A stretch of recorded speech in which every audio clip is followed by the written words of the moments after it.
साथियों, आज हम संज्ञा का पार्ट नंबर 3 पढ़ेंगे। देखिए, हमने बताया था कि भाववाचक संज्ञा का जो निर्माण होता है वो 5 प्रकार से हो सकता है, ठीक है? जिसमें हमने कल आपको विशेषण से भाववाचक संज्ञा कैसे बनती है बता दिया था, ठीक? अब हम बात करेंगे जातिवाचक संज्ञा से भाववाचक संज्ञा का निर्माण कैसे होता है, ठीक? जैसे इंसान, इंसान क्या है? एक जातिवाचक संज्ञा है ना? तो इंसान से हम भाववाचक संज्ञा बनाएं तो बनेगा इंसानियत। पुरुष क्या है? एक जाति का बोध हो रहा है यहाँ पे, तो ये जातिवाचक संज्ञा हो गई। इसका बनेगा भाववाचक संज्ञा पुरुषत्व।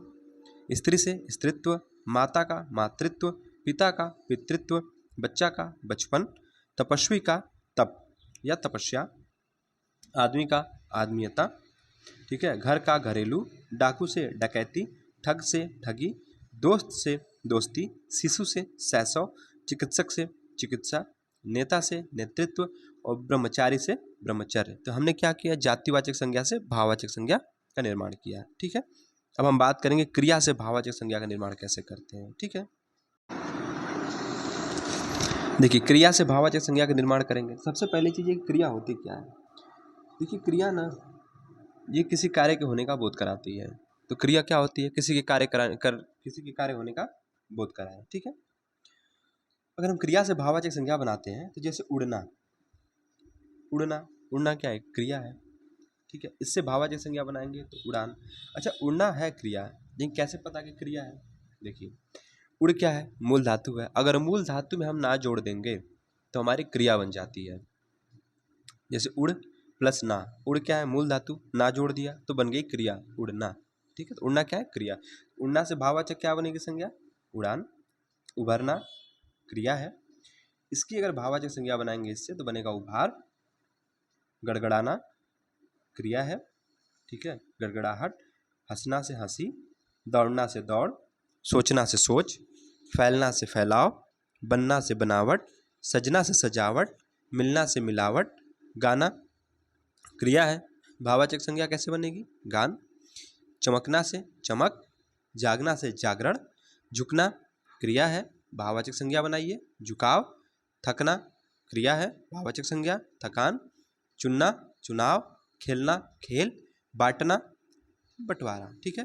तो हमने क्या किया? क्रिया से भाववाचक संज्ञा बनाई, ठीक है। अब हम बात करते हैं अव्यय की। देखिए, अव्यय से भाववाचक संज्ञा का निर्माण होता है। हमने बताया भाववाचक संज्ञा का निर्माण 5 तरीके से होता है, ठीक है। विशेषण से भी बता दिया, जातिवाचक संज्ञा से भी बता दिया, क्रिया से भी बता दिया। अब हम बात करते हैं अव्यय से। अच्छा, अव्यय होते क्या है? देखिए, अव्यय जो होते हैं ना, ये अविकारी शब्द होते हैं। और अविकारी शब्द क्या होते हैं? जिन पर लिंग, वचन, काल और कारक, इन 4 चीजों का प्रभाव नहीं पड़ता ना, अव्यय कहलाते हैं। इसके नाम से ही पता चलता है कि अव्यय अर्थात अव्यय, जो व्यय नहीं होता है, जो खर्च नहीं होता है, ठीक है, उसको ही अव्यय कहते हैं। अव्यय क्या बताया? कि अविकारी शब्द होते हैं, इन पे लिंग, वचन, काल और कारक का कोई प्रभाव नहीं पड़ता, ठीक है। जैसे हम बात करें अधिक, अधिक हमारा एक क्या है? अव्यय, ठीक है। इनको आप लिंग, वचन, काल, कारक के अनुसार नहीं बदल सकते हैं। अगर सोचे कि अधिक काम लिंग, वचन, काल, कारक के अनुसार बदल लें तो नहीं बदलेगा, ठीक है। इससे भाववाचक संज्ञा बनेगी अधिकता। निकट से बनेगी निकटता, समीप से समीप्य, मना से मनाही, हाहा से हाहाकार और बहुत से बहुतायत। तो हमने अव्यय से भी देख लिया कि भाववाचक संज्ञा का निर्माण कैसे होता है।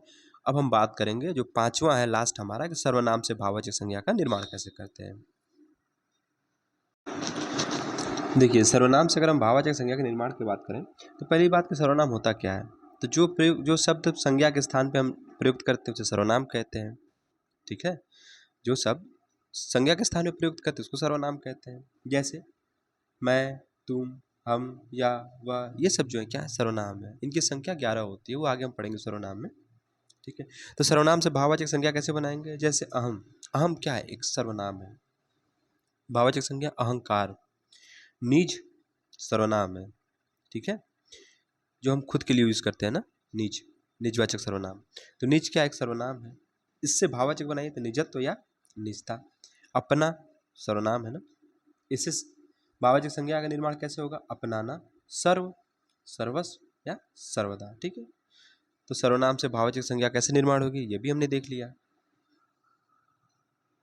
तो साथियों, आपको हमने क्या बताया था कि भाववाचक संज्ञा निर्माण भाववाचक की जो संज्ञा होती है इसका निर्माण 5 तरीके से होता है।